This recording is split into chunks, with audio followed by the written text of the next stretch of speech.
Hazrat Nizamuddin KSR Bengaluru ರಾಜಧಾನಿ express ರೈಲು ಯಾದಗಿರಿಯಲ್ಲಿ ನಿಲುಗಡೆಗೆ ನಿನ್ನೆ ರೈಲ್ವೆ ಹಾಗೂ ಜಲಶಕ್ತಿ ರಾಜ್ಯ ಖಾತೆ ಸಚಿವ ವಿ ಸೋಮಣ್ಣ ವರ್ಚುವಲ್ ಮೂಲಕ ಚಾಲನೆ ನೀಡಿದರು.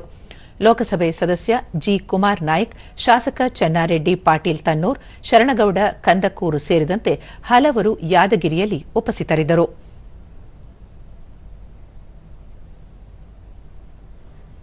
ಬಳಿಕ ವಿ ಸೋಮಣ್ಣ ಇನ್ನು ಮುಂದೆ ಹಜರತ್ ನಿಜಾಮುದ್ದೀನ್ ಕೆಎಸ್ಆರ್ ಬೆಂಗಳೂರು ರಾಜಧಾನಿ ಎಕ್ಸ್‌ಪ್ರೆಸ್ ರೈಲು ಯಾದಗಿರಿಯಲ್ಲಿ ನಿಲ್ಲುವುದರಿಂದ ಪ್ರಯಾಣಿಕರಿಗೆ ಹೆಚ್ಚು ಅನುಕೂಲವಾಗಲಿದೆ. ಅಮೃತ್ ಯೋಜನೆಯಡಿ ದೇಶಾದ್ಯಂತ 1300 ರೈಲ್ವೆ ನಿಲ್ದಾಣಗಳನ್ನು ಮೇಲ್ದರ್ಜೆಗೇರಿಸುವ ಕಾರ್ಯ ಪ್ರಗತಿಯಲ್ಲಿದ್ದು ವರ್ಷಾಂತ್ಯದ ವೇಳೆಗೆ ಪೂರ್ಣಗೊಳಿಸಲಾಗುವುದು.